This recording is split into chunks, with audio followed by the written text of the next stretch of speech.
Breaking news చూస్తున్నాం. సింగరేణి గుర్తింపు కార్మిక సంఘ ఎన్నికల్లో కౌంటింగ్ కొనసాగుతోంది. మొత్తం 11 కేంద్రాల్లో అధికారులు ఓట్లు లెక్కిస్తున్నారు. రాత్రికి పూర్తి ఫలితం వెలువడే అవకాశం ఉంది. సింగరేణి ఎన్నికల్లో 94.15% పోలింగ్ నమోదైంది. మొత్తం 11 డివిజన్లలో ఉదయం 7 గంటల నుంచి సాయంత్రం 5 గంటల వరకు పోలింగ్ జరిగింది.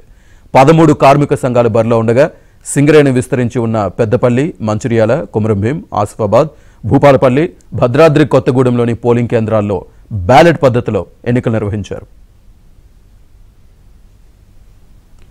సింగరేణి గుర్తింపు సంఘం ఎన్నికల కౌంటింగ్ సంబంధించి పూర్తి సమాచారాన్ని మా కరెస్పాండెంట్ మాంతయ్య అందిస్తారు. మాంతయ్య, శ్రీనివాస్, కౌంటింగ్ ప్రక్రియ కొనసాగుతోంది. ప్రస్తుతం అయితే మంచిర్యాల జిల్లాకు సంబంధించి 3 ఏరియాల్లో కౌంటింగ్ కొనసాగుతుంది. ముఖ్యంగా శ్రీరాంపూర్ ఏరియా అత్యధిక ఓట్లు ఉన్న నేపథ్యంలో అర్ధరాత్రి తర్వాతనే శ్రీరాంపూర్ తుది ఫలితం వెలువడే అవకాశం ఉంది. శ్రీరాంపూర్ ఫలితం తర్వాతనే సింగరేణి గుర్తింపు కార్మిక సంఘం ఏదని కూడా తేలే అవకాశం ఉంది.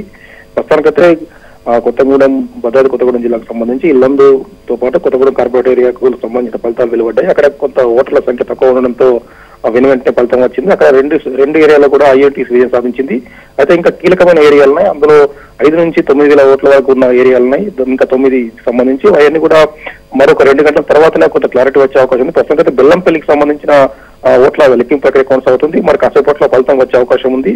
ఏదైతే ముఖ్యంగా ఇటు రామగుండం రీజియన్, బెల్లంపల్లి రీజియన్ తో పాటు భూపాలపల్లి, కొత్తగూడెం రీజియన్ సంబంధించి అటు ఐఐటీసీ మధ్య ఓరావోరి పోరు కనిపిస్తుంది. కొద్దిపాటి మెజార్టీతో ఇప్పుడు గెలిచిన దాఖలు కనిపిస్తున్నాయి. మొత్తం మీద కూడా శ్రీరాంపూర్ ఫలితం వచ్చిన తర్వాతనే పూర్తి క్లారిటీ వచ్చే అవకాశం ఉంది. శ్రీరాంపూర్ లో 8,000 పైసలకు ఓట్లు లెక్కించాల్సి ఉంది. దీనికి సంబంధించిన ఏదైతే ఉందో బ్యాలెట్ పత్రాల వేరు చేసే ప్రక్రియ కొనసాగుతుంది. ఇది మరో 1-2 గంటల పాటు ఈ బ్యాలెట్ పత్రాల వేరు చేసే ప్రక్రియ ఉంటుంది. ఆ తర్వాతనే ఓట్ల లెక్కింపు ఉంటుంది.